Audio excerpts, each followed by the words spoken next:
Welcome back, everyone. Today, we're looking into Meta Platform's latest numbers, specifically their first quarter of 2025. That's right. And they certainly made some waves with this report. They really did. Let's start with the top line. Revenue came in at $42.3 billion.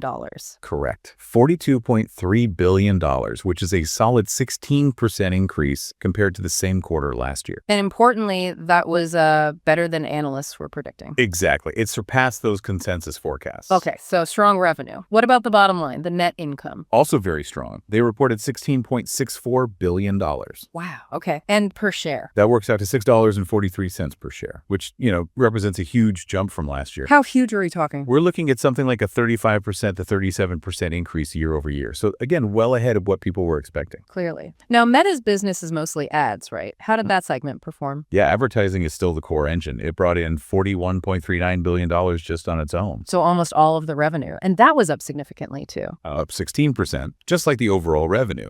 And like the other numbers, it beat the market estimates. Interesting. Did they sell more ads or were the ads just more expensive? Or maybe both? It was actually a mix. Ad impressions, so the number of ads shown, went up by about 5%. Okay.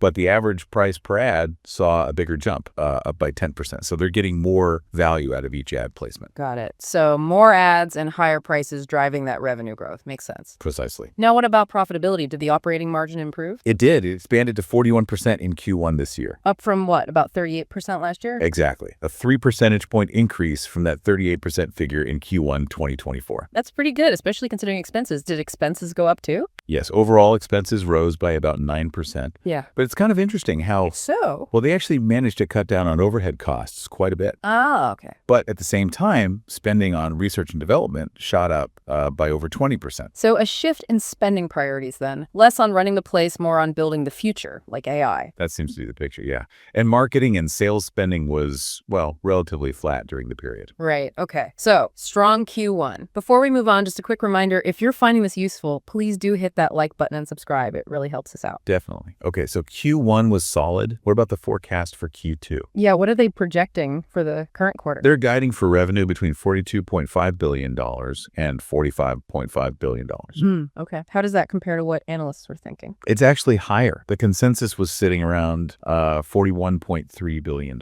So even the low end of their range is above consensus. Right, and the midpoint of their range, around $44 billion, meets or beats what the street was generally looking for. So continued confidence there. Did they update anything else, like capital expenditures for the year? They did, and this is a pretty significant update. They've raised their capex outlook for 2025. Raised it. By how much? The new estimate is between $64 billion and $72 billion for the full year. Wow, that's a big number. What was the old range? Previously, they were guiding for $60 billion to $65 billion. So a noticeable jump. Why the increase? Is this the AI investment push we keep hearing about? That's exactly it. They explicitly mentioned increased investments in data centers, really beefing up infrastructure to support their AI initiatives. Which makes sense strategically, but spending that much money, it does add some uncertainty, right? About when or if those investments really pay off in terms of earnings. Absolutely. It's a major bet, and while potentially transformative, the return on that kind of investment isn't guaranteed, and it could pressure earnings growth in the nearer term. Something to watch. Okay, let's talk about the market reaction. How did the stock respond to all this? Predictably, quite positively.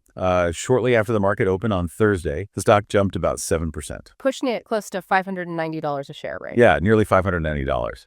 And it had already popped in after hours trading the day before Wednesday, up over 5% then. So a strong immediate reaction, that must have added quite a bit to their market cap. Oh yeah. That move on Thursday alone added roughly $100 billion to Meta's market value. A huge gain. It's interesting though, because before this report, the stock wasn't exactly setting the world on fire this year, was it? No, not at all. Year to date, through Wednesday's close, Meta stock was actually down about 6%, a slight decline. Which is kind of wild considering its performance over the last few years. It's been a real roller coaster. Definitely. If you look back, 2021 up 23%, then 2022 is brutal, down 64%. But then 2023 saw that massive rebound, up 194%, and 2024 continued strong, up 66%. So very volatile. Even with this post-earnings jump, where does that leave the stock compared to the start of the year? Well, despite the recent pop, it's likely going to be relatively flat compared to where it began 2025. It's recovered the year-to-date losses, basically. And still below its highs from earlier in the year. Right. Over the past full year, it's up about 25%, but still lagging behind those peaks we saw back in early February. Now, Meta is one of these magnificent 7 tech tech giants, known for AI involvement. How does its valuation look right now, say, compared to others in that group? Well, its current price-to-earnings ratio, the PE ratio, is around 21.3. Okay. And how does that stack up against Microsoft or Apple? It looks potentially favorable, actually. Microsoft's PE is considerably higher, around 31.8, and Apple's is about 30.5. So based purely on that metric, Meta might seem, well, less expensive compared to some of its mega cap tech peers. You could certainly make that argument, yes. But it's not all smooth sailing, right? There are always risks. What are analysts pointing to? Yeah, analysts like those at Bernstein, for example, talk about navigating challenges, things like potential impacts from tariffs on advertiser spending, especially from China. Right, the ongoing trade tensions. Exactly. And consumer spending patterns could also affect ad budgets.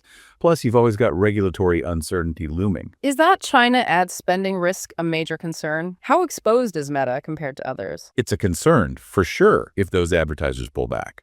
But Meta's direct exposure to tariff impacts might be less than, say, companies importing a lot of hardware from China, like Amazon, Apple, or Nvidia. Okay, that makes sense. What about the regulatory side? Anything specific brewing there? Well, the European Commission is currently looking closely at Meta's subscription-based ad-free service. They're assessing it under the Digital Markets Act, the DMA. Ah, the whole pay-for-privacy model. Essentially, yes. Yes. And that's just one example. There are ongoing legal and regulatory challenges in both the EU and the US that could pose risks. Like what kind of risks? Fines or worse? It could range from fines to potentially more structural changes, like being forced to sell off apps or break up parts of the business, though that's perhaps a more extreme scenario.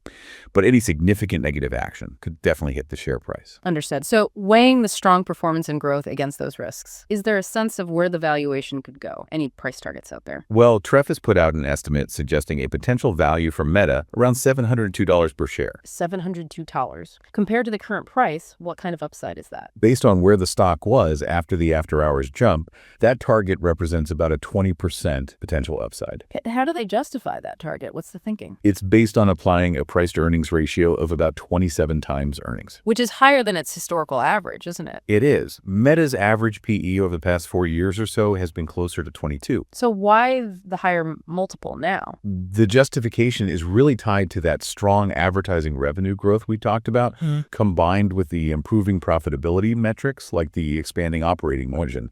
The argument is that the improved performance warrants a higher valuation multiple. Okay, so a positive outlook overall, tempered by capex spending and some external risks. A lot to digest there. Indeed, a very eventful quarter and outlook for Meta. Absolutely. Well, that covers the key points from Meta's Q1 2025 earnings. We hope you found this breakdown helpful. Yeah, definitely lots to think about with this one. And one last time, if you did find value here, please do like this and subscribe to the channel for more analyses like this one. It really helps us continue bringing you this content. Thanks so much for tuning in. We'll catch you on the next one. Take care.